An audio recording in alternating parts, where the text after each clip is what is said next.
आपका घर बड़ा है छोटा है वो मायना नहीं रखता।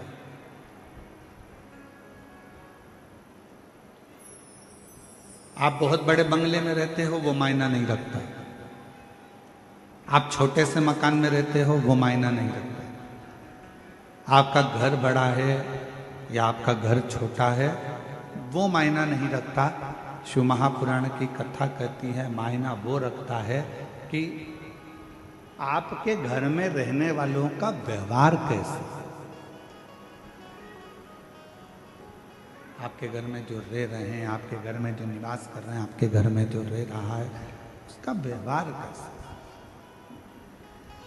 मालूम पड़े बंगला तो बहुत बड़ा है, घर बहुत बड़ा है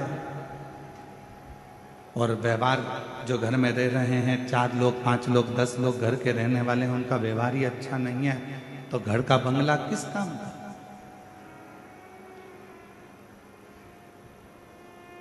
घर बड़ा है या घर छोटा है उस वो कोई मायना नहीं रखता, पर मायना रखता है तुम्हारे घर का व्यवहार। तुम्हारे घर का व्यवहार कैसा है, तुम्हारे घर में रहने वालों व्यक्तियों का व्यवहार कैसा है। मालूम पड़े एक बहू उधर मुंह फुला कर रह रही है, एक बेटा उधर रह रहा है, एक बेटी उधर रह रही है, घर में थोड़े से रिश्तेदार आए, मालूम पड़ा ननन भाभी से ना बोले, भाभी ननन से ना बोले, ननन नंदोई से ना बोले और पत्नी पति से ना बोले। सारे रिश्तेदार आते जरूर हैं पर मालूम पड़े आपस में व्यवहार ही ठीक ना हो तो बड़े बंगले का करोगे क्या। मकान बड़ा या मकान छोटा होने से व्यक्ति के जीवन में सुख नहीं है।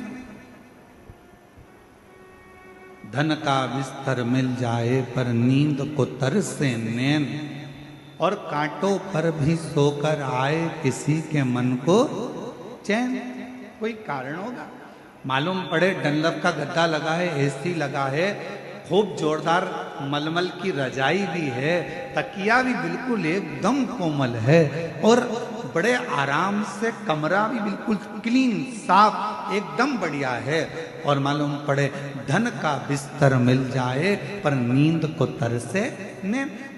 घर बड़ा है, बंगला बड़ा है, गाड़ी बड़ी है, कमरा बड़ा है, पलंग बड़ा है, गादी बड़ी है, तकिया बड़ा है, सारे सुख अपने आप उस कमरे के अंदर। ऐसा कोई सुख नहीं है जो तुम्हारे सोने के कमरे में नहीं है।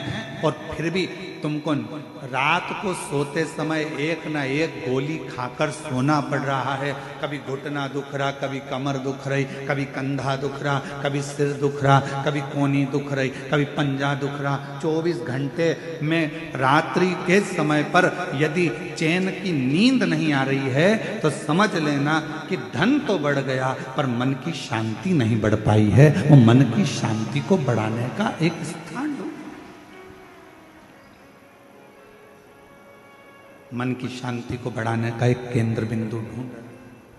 क्या देती है शिव महापुराण की कथा, क्या प्रदान करती है शिव महापुराण की कथा। शिव महापुराण की कथा देती है पक्का विश्वास, पक्की दृढ़ता। घर अच्छा हो और माहौल अच्छा नहीं हो ना तो उस घर में रहने का मन नहीं करता। और माहौल अगर अच्छा है और घर अच्छा भी नहीं है तो किराए के मकान में भी महल नजर आता है। अगर माहौल अच्छा, मकान अच्छा नहीं है, मान लो मकान अच्छा नहीं है और माहौल अच्छा है तो किराए के मकान में भी सुख नजर आता है, किराए के मकान में भी आनंद नजर आता है, किराए के मकान में भी आनंद की अनुभूति होती है।